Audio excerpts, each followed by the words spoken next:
प्रतिलोम त्रिकोणमितीय फलन को हल करने के लिए हमें प्रतिलोम त्रिकोणमितीय फलन y sin इनवर्स x, हमें इसका डोमेन और परिसर बेहद जानना जरूरी है, जिससे प्रत्येक क्वेश्चन को सॉल्व करने में बहुत इजी ये काम करेगा। ये अगर नहीं जानेंगे तो हमारा क्वेश्चन गलत भी होगा, यानी हमें यह बेहद जानना भी जरूरी है। तो y sin इनवर्स x, याद ये भी रखना है कि प्रत्येक फलन के लिए डोमेन और परिसर अलग अलग होते हैं, ये याद रखना है। तो साइन का डोमेन -1 से लेकर +1 तक जो दिख रहा है, और इसका कहने का तात्पर्य है कि -1 से बढ़ और +1 से छोड़ होगे के चाहे -1 +1 हो जाए, इक्वल टू लगाया है इसलिए। तो इसका मतलब यह हुआ कि साइन का कितना भी अंश का मान निकालो, उसका मान -1 या +1 या उसके मध्य ही आता है, ठीक है। और उसका रेंज, उसका यानी परिसर कहां से कहां तक साइन का होता है, तो -90 से लेकर +90 तक साइन का रेंज होता है। मतलब एरिया कितने एरिया में काम करता है, तो -1 से लेकर +1 तक काम करता है।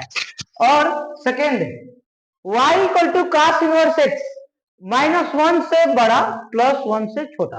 अब देखो cos का डोमेन वही होगा, मतलब -1 से लेकर +1, यानी cos का भी कितना भी अंश का मान निकालिए, या तो -1 नहीं तो +1, नहीं तो उसके मध्य में। लेकिन इसका परिसर क्या होता है, तो इसका रेंज है, इसका रेंज कहां से कहां तक होता है, इसका एरिया है 0 से बड़ा और 180 से छोटा, चाहे 0 180 कह सकते हैं साफ साफ कि 0 से 180 तक इसका एरिया होता है, किसका, कास का, ठीक। अब y tan inverse x, same process जैसे ही -∞ से लेकर +∞ तक, लेकिन ये इसका रेंज कहां से कहां तक होता है, यह रेंज जानना बहुत जरूरी है। -90 से बड़ा और +90 से छोटा tan का रेंज होता है। ये आप लोगों को याद है, ऐसे रखना है कि tan का रेंज -90 से बड़ा +90 से छोटा, cos का रेंज 0 से 180 तक, sin का रेंज -90 से लेकर +90 तक, ये हमें याद रखना है। ये याद नहीं रहेगा कोई दिक्कत नहीं, लेकिन बेहद ये याद होना चाहिए। यही हम लोग सवाल करेंगे तो इसी का यूज होना है। अब सेक इनवर्स x है, तो r मतलब सभी वास्तविक संख्याओं में से -1 और +1 के मध्य सभी संख्याएं घटाकर जो बचेगा वो, तो ये नहीं जानना, ये मत जानिए, मैं वही बता दे रहा हूं आप लोगों को। y सेक इनवर्स x, 0 से लेकर 180 तक सेक का रेंज होता है, लेकिन उसके बीच में एक 90 आता है, जो कि कह रहा है कि 90 पे नहीं होना चाहिए, यानी y not equal to 90, y not equal to 90, मतलब 90 पे वह बराबर नहीं है, मतलब 90 एक ऐसा जगह है जहां पर वो रेंज में नहीं हो पाएगा।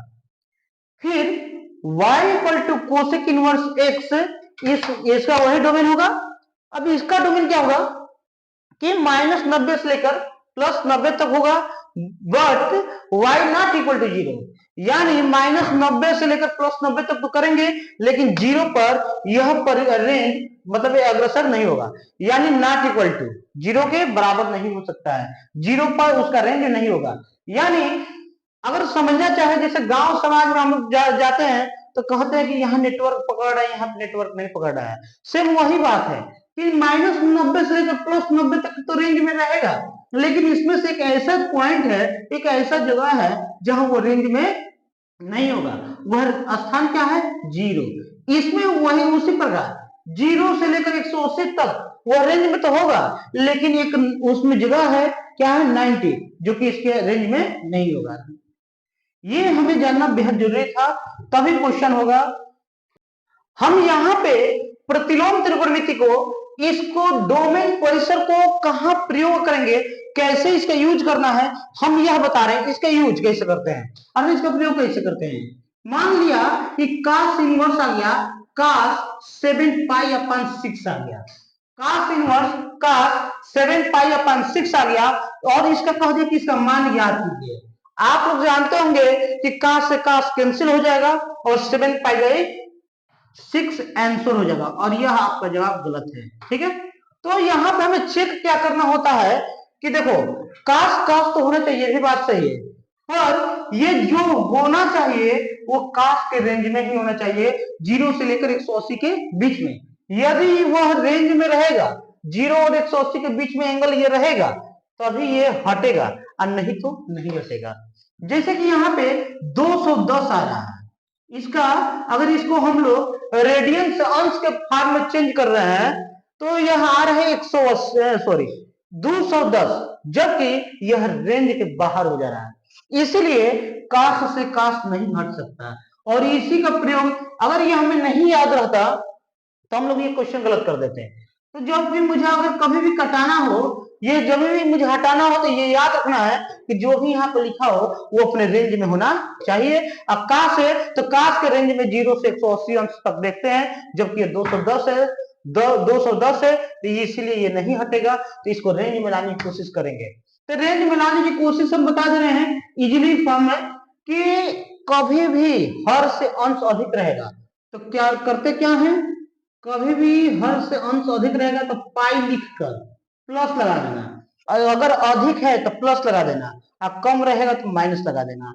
और यहाँ पे जो भी नंबर हो उसका गुणांक यानी 7 को छोड़ देना, 2 रहेगा तो 2 को छोड़ देना, कुछ भी रहेगा छोड़ देना, अर्थात पाई बाई 6 है क्या, तो पाई बाई 6 लिख देना यहाँ पे। अब यहाँ पे करना क्या कि काश इनवर्स, अब यहाँ पे फॉर्मूला हो गया काश 180 प्लस थीटा, काश 180 प्लस थीटा यानी माइनस कॉस थीटा होता है, माइनस कॉस थीटा, थीटा के स्थान पर पाई बाई 6 है लिया।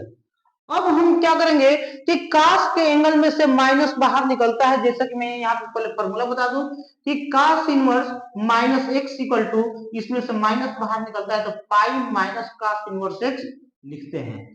सेम इसी प्रकार एक्स का काम काश पाई बाई 6 कर रहा है, इसीलिए बाहर निकलेगा तो पाई माइनस काश इनवर्स काश पाई बाई 6 लिख सकते हैं।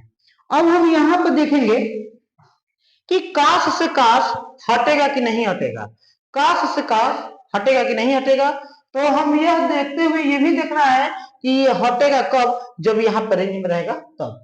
यदि हम लोग इसको रेंज में, इसको रेडियन से अंश में बदलेंगे तो ये 30 अंश हो रहा है, और काश का रेंज 0 से 180 के बीच होता है और इसके बीच 30 अंश आ रहा है, अतः वह रेंज में है और अतः वह हटेगा।